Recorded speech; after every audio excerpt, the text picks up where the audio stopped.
Join Jessica Smith on Lead Like a Girl podcast, where she defies odds, shares inspiring stories, and empowers women to embrace their inner leaders. Tune in for a transformative journey. So here I am. I'm pregnant with my second son, and I'm realizing that this was a bad decision. This is not going to work. And how the heck am I going to get out of this? This guy's on parole. They have released him to parole in Chicago because he's married. He doesn't know anyone, or he doesn't have any family in Chicago. So all I could think about is, what is he going to do? So I tell him, hey, it's over. This isn't working out. We need to part ways. Like, what does that look like for him? And so per usual, I just have this guilt, this obligation. Of course, I'm wrestling with, I picked the wrong guy because I have Rahman in my ear every other day as I'm discussing, which now I know was a very poor choice on top of the poor choice in discussing things that are happening in my marriage with him, because of course, well, that's who you picked and you made that choice. So there's just a lot going on at this point, and I'm depressed. I had lost quite a bit of weight, probably a good 50, 60 pounds on my weight loss journey before getting married.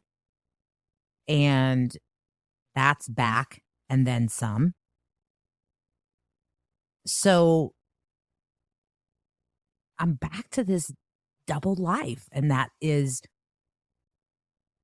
things are great the moment I step into those doors at Direct Buy, and everything after that is just really bad. So I'm also really thankful that my mom at this point, she is with us. She's not completely on track, but as long as she is with us or in our home, or I need her to help with the kids, she's good. And I talked about this piece to my therapist because a part of me even felt like part of my decision of deciding to have another kid at this point, I didn't realize until, really, really talking about it.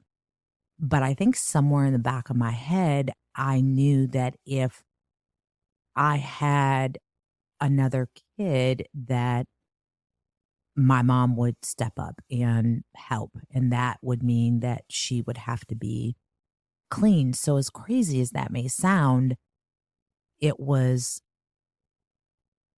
like that was more good that could come out of it. But like I said, ultimately, I felt like I was getting older. I didn't want to regret just putting my whole everything into working and not having more children. So there's a lot that went into the decision of having my second son, but I'm drowning in that decision in my thoughts at this moment in my journey. Meanwhile, work is is great. As a matter of fact, so I have, and I was just organizing today, and I found some of my old journals with my goals. And of course, it's so exciting to see things that you wrote down as your goals and remembering just the journey and the grit and the fight that you went through to make sure that you achieve that. And one of the things that I saw written in my journal today is my goal of owning a home. So I am so proud at that moment. I have that going.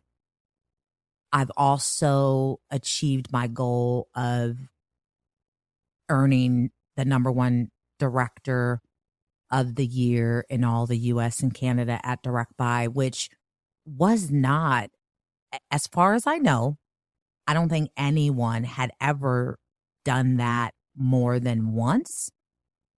And that was a big goal of mine. So I achieved that. And I remember when we were at that conference and after I received my award and I said my speech, I'll never forget Jonathan was there with me, and one of the other owners came up to me afterwards and he said, I have to share with you, it was the sweetest thing ever. And I'm like, what? And he said, I was in the bathroom and your son was in the bathroom and he thought he was in there by himself. And he was in the mirror, imitating like he was the announcer. And he's had this whole thing that he was saying. And I want to introduce you today. She is, and he was, just saying, his whole thing, the number one director of the year, Jessica Manning. And he said it was so cute. He said he is really, really proud of you. And that really made me feel good. I know that that he was proud. I spent a lot of time at work, and Jonathan had a lot. He had a lot to kind of fend for himself at an early age. But, I always made sure that he was good. And I always made sure that he understood that, I've made some poor decisions and I got this opportunity and I have to work really hard for us. And he was a great, great kid, really understanding. And I was just so thankful that he loved me unconditionally. So I really do think that God knew what he was doing when he made me a boy mama, because there's something about them boys and their mama that it's just different. And they love and they protect and they respect differently than girls when it comes to their mom. And I'm super thankful for my boys. So yeah, it's back to this double life. And again, I'm praying and I'm believing, and I wake up and I open my eyes praying and go to sleep, closing my eyes, praying. And this has been as long as I can remember. It's just very natural for me to do that now. because I believe God has always heard my prayers. He has always answered my prayers. He has never turned his back on me, regardless of how many stupid mistakes that I've made. So I remember getting off of work one day and I'm driving home and I notice I'm being pulled over, but there are two detectives that are pulling me over.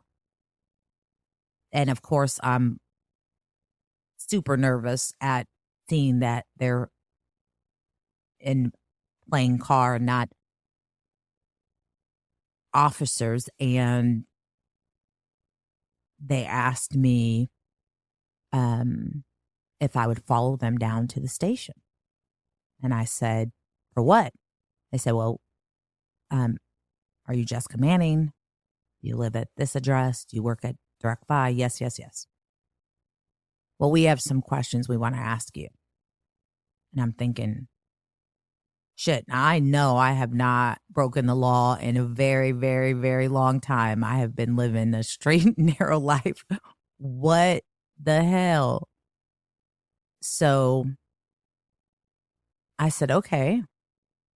And I remember my sister, and I remember I used to live with a police officer, and she taught me a lot. And one of the things that she always said was, if you know you didn't do anything wrong, you need to cooperate and answer the questions.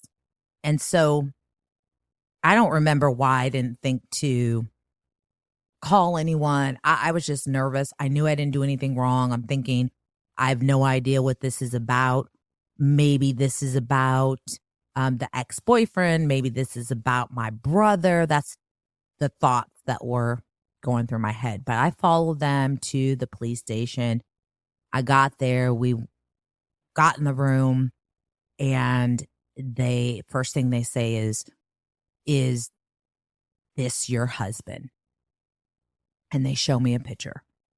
And I'm like, yeah. Why? What did he do? And they just start asking me a million questions. I was there for hours and I can't even, I just remember being there for a long time and just being drained and just thinking, like, what the hell did he do? So, out of, respect for his privacy, I won't go into details, but he was arrested that day. And here I am again. And I can't help but to have my first reaction be,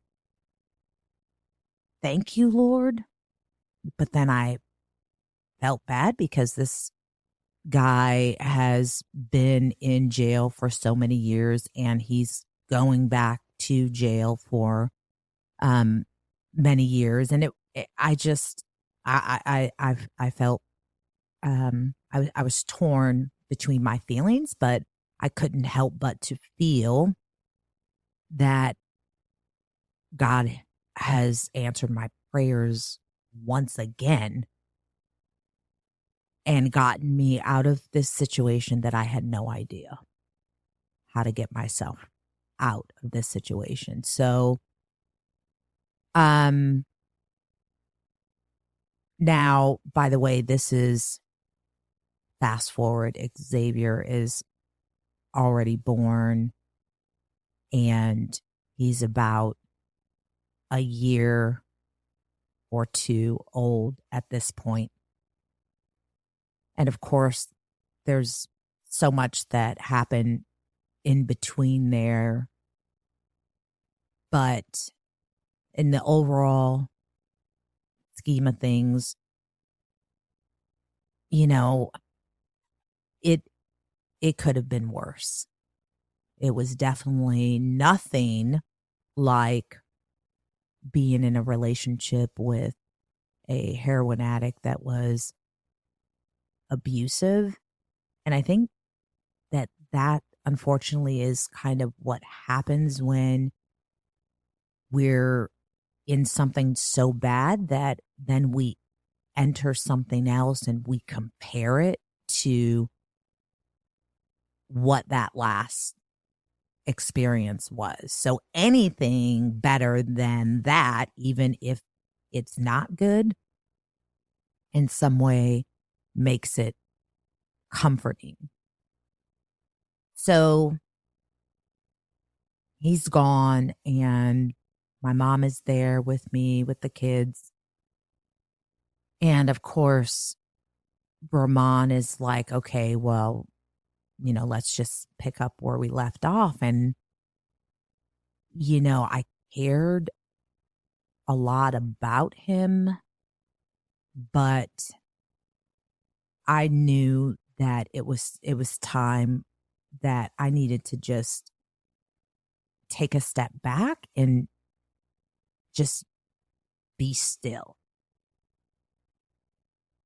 Like the noise, I'll call it, of a relationship, I couldn't do it anymore. And I just went back to work and I'm like, this is it. Like, this is the only thing that makes me feel great. Like, not just good, but great. Every day I walked in that building and my bosses, Mark and Paul, these guys were like, we were like family. And they appreciated me. They loved me. They valued me. They trusted me. And I was good at what I did. And I helped other people be good. And so it was just the one thing that I had ever found outside of my children that truly, genuinely brought me joy. And, I think about now, even just the other day, I was having a conversation with a group of directors about recruiting.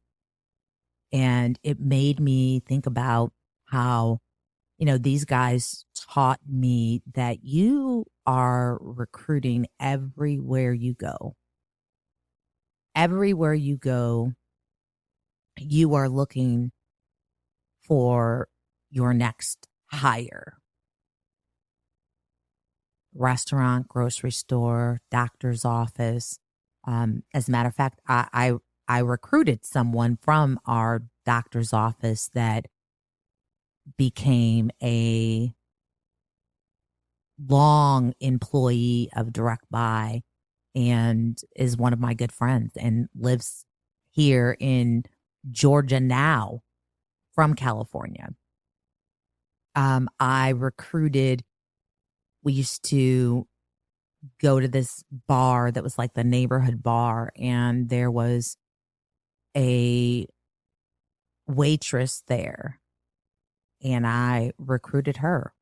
And again, years work for the company, and her too. She's actually here in Georgia as well. And that was just like finding people and being able to see something in them that sometimes they didn't even see in themselves, and having the power to say, hey, do you want a job? And then it playing out exactly how you knew it would, because you could just see the greatness in people. And so even to this day, I don't rely on recruiters to bring me talent. Like I think that's a big miss for leaders. I am always looking for people outside of the traditional way of hiring people. But these are all the reasons why I loved direct buy. It was life changing for me. And at this point in my journey, the real magic hasn't even happened yet. So we are, and this is probably not too long after this occurred, the owners decided to sell the franchise in Chicago. And it was a big decision for them because not only were they selling the franchise, but they were buying a new location in California. California had never been part of the direct buy network because of all of the laws that came along with owning a franchise. And no one wanted to jump through all the hoops. And there were laws where you had to tie your money up in a trust and escrow and all kind of crazy stuff. So most people were like, yeah, well, why would I do that? I would, just buy a location in a different state. But these guys, smartest businessmen to this day that I've ever met. And before ID&E was even a thing, these guys, they got it. They understood the magic that happens when you bring people from different walks of life and different backgrounds into one room. Now, I would like to take credit for some of that in teaching them that in their journey, because like I said before, even though we did have representation of different race and ethnicity, there wasn't everyone had a fancy college degree. So I think that definitely opened their eyes as years went on, but they were very intentional about it. And I'm thankful that early in my career, again, before this was even a thing, I was able to experience what happens when you have a sales team that is diverse and when your environment is inclusive and people can just show up and be themselves, and whatever that was, it was okay, because these guys they were good guys. And so they decide to sell the business, and probably about maybe a little less than half of the staff they would ask to come with them, including myself, to California. Or you could stay and work for the new owners. Well, the new owner, which is funny being in the automotive industry now, because I'm so not a car gal, but the owner was a dealer. He had, I think it was a Mercedes dealership. And I wasn't sure, like, there's a lot going on right now, right? Like, I'm now a single mom of two boys.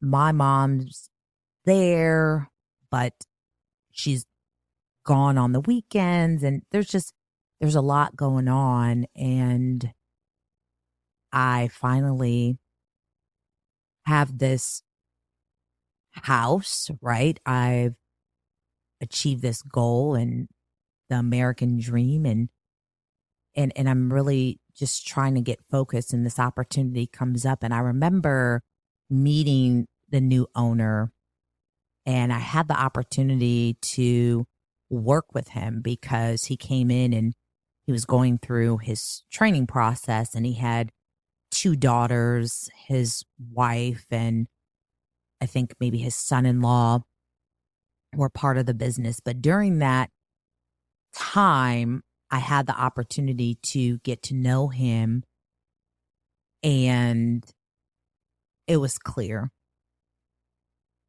there was no way that I was going to work for this guy. Like, I schmuck is not even, that's the first word that comes to my mind when I think of him. But it was, yeah, no, not this guy, not me. So now I'm like, okay, how am I going to do this? So I talked to my sisters and other family members, and they're like, so we're talking about the Bay Area, and this is in 2005. They're like, I don't know about this. You do know that that is like one of the most expensive places to live in the United States. How much money are you going to be making? And I'm like, I have no idea. This is going to be new. It's going to be new to California, and but it's huge opportunity because the business is also evolving with the internet, and all type of things are happening. We're going to start advertising, and it's a big opportunity to make a lot of money. And they were like, Jessica, that's a big risk. You're a single mom with two kids. You're doing really well here. You just bought this house.